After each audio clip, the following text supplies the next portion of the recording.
Hi, welcome to everything I watched in September 2023. There will be no spoilers in this video, don't worry about that, and yeah, let's get into it.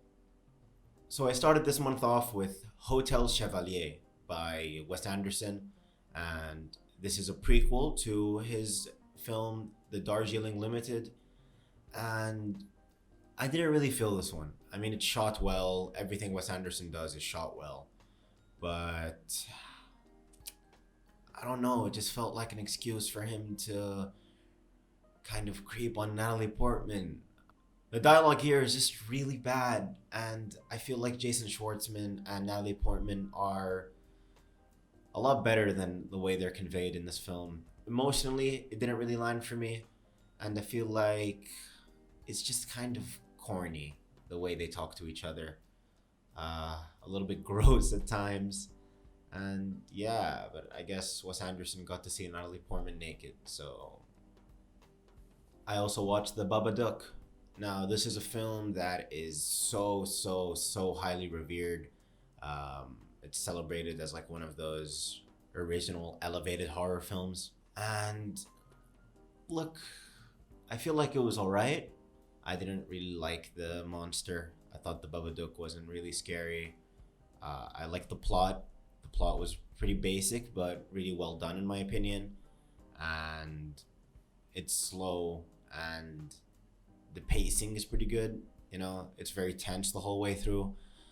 But I just feel like it didn't really wow me in any way, except for the production design of the book. Whoever made the book needs $1 billion because it's so well made.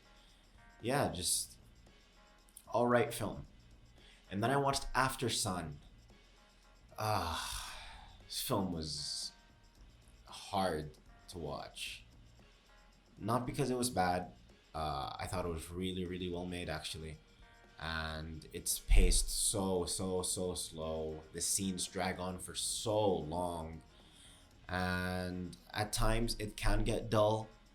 But I feel like it's shot so creatively, and just being shots and small memories that the girl has with her father. Uh, but it's just way too heart wrenching. Yeah, this is very tough to sit through. It's such a beautiful film, but it's also so devastating. I don't want to spoil it. Uh, the scene where she's singing the karaoke and her dad's watching.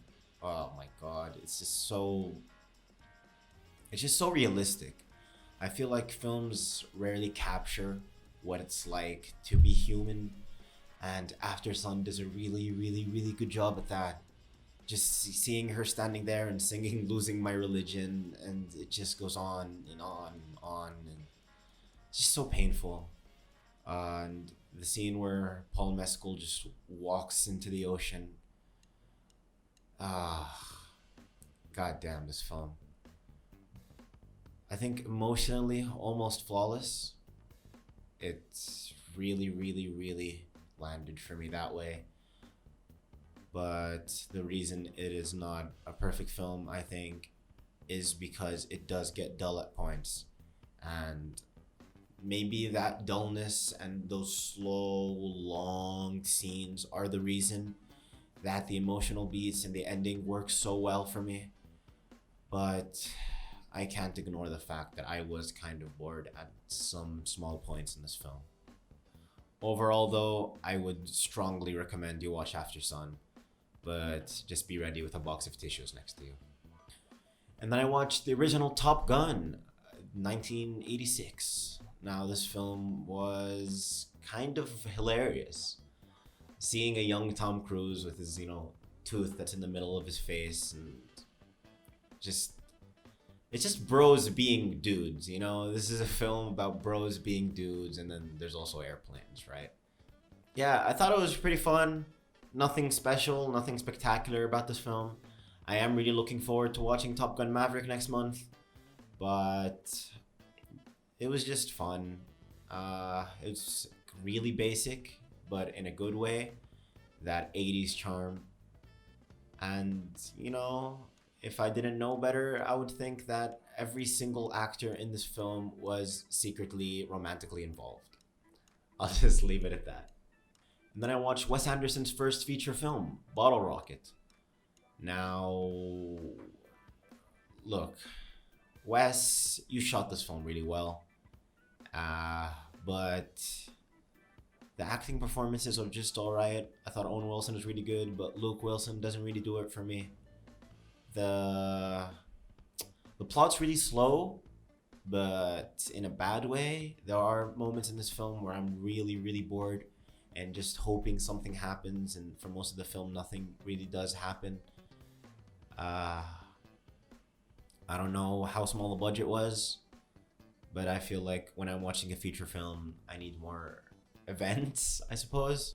Which is crazy because I've just been singing the praises of After Sun, but I feel like that's a film that really needs those slow moments, and Bottle Rocket is a film that I think would have benefited from a more snappier pacing.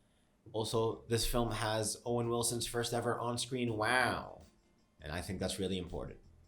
And then I rewatched The Nice Guys. Now, when I first watched this film, I thought it was a blast. I had so much fun. And then rewatching it with a bunch of friends, it is even more fun. I just had a really great time with this film. And when you know everything that's going to happen and you can say the jokes as they happen on screen, it is just so good. Russell Crowe is fantastic in this film. So is Ryan Gosling. And the girl that plays Betsy Brandt in Spider-Man, oh my god, what's her name? Angourie Rice. Yes, Angourie Rice is really good. And Margaret Qualley, who plays Amanda, is fantastic. Just an all-around really great film. I mean, if you want to laugh, The Nice Guys is it. It is the movie to laugh to, and I can't wait to watch this movie over and over again and quote every single scene. And then I watched Wes Anderson's Rushmore. Now, this continues my Wes Anderson run, and, you know, I only have a few movies left. Now, Rushmore is a film that is fun. Another one where nothing really happens. Jason Schwartzman is really good in this film, just as good as he is in everything else.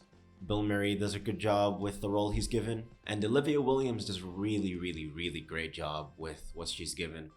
I just feel like this film needed more. Give me more of the struggle that Max has with Herman. I wanted more of that. I just needed a lot more from this film. And I had fun with what I was given. But yes, more Wes. And I know his newer films are all just about more. They're just maximalist to the highest degree. And that's what I love. I feel like his earlier films were more intimate, for sure. Rushmore especially. And I love the way it's shot. You can see glimpses of the future Wes Anderson. But yeah, I think that he really mastered his style recently. And I can't wait to watch those Roald Dahl shorts he just dropped. And then I finished the month off with The Hunt. Now this is a Danish film featuring Mads Mikkelsen playing the protagonist. And oh my god, what a grueling watch. The whole time I was uncomfortable. I was watching it with friends and I kept telling them that I did not like where it was going. Which, you know, I'm not saying the movie's bad. The filmmakers have a specific message they want to convey, I suppose. And they do convey that effectively. It's just so painful.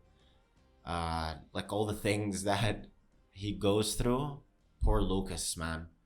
It's just messed up. Mads Mikkelsen gives a great performance here. Like, absolutely wonderful. I think wonderful's a bad word to use here because it's nothing wonderful. He is really heartbreaking. Because that's the role he's given in this film, and he pops off, bro. He does that perfectly. But I really felt that this film needed more. I feel like that's the theme for this month. More. I needed to see more of the relationship with him and his son. I wanted more of the relationship between him and his friend, and I feel like this film kind of ends abruptly. Like, they wrap up the story in a way that they wanted to, I suppose, but I feel like that ending could have been longer, and some of the scenes early on could have been shorter. And yeah, that's really what didn't work for me in this film.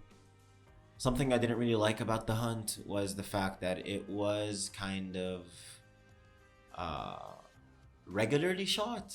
Like, it's just a lot of shot reverse shots and regular tracking shots. I didn't feel like the cinematography was all too special, or like the way that the camera was set up it sometimes. But yeah, just Mez Mikkelsen and his incredible performance really uplifts this film for me. Watch a foreign film. Don't let the fact that it's not English stop you, because some of these films are really well made. And that's everything I watched in September. I was really busy this month. I had midterms. I did well. Don't worry about that. I did study well. I worked well. And yeah, I really wish I watched more films. I'm going to try to watch a lot more films in October. And don't quote me on that. I'll just try my best. And yeah, that's all, folks. Have you seen any of these films? Let me know. Tell me in the comments down below, or DM me your opinion. Thanks so much for watching, and I'll see you soon with another video. Bye. Bye. Bye. Bye. Okay, go now. The video's over. Go!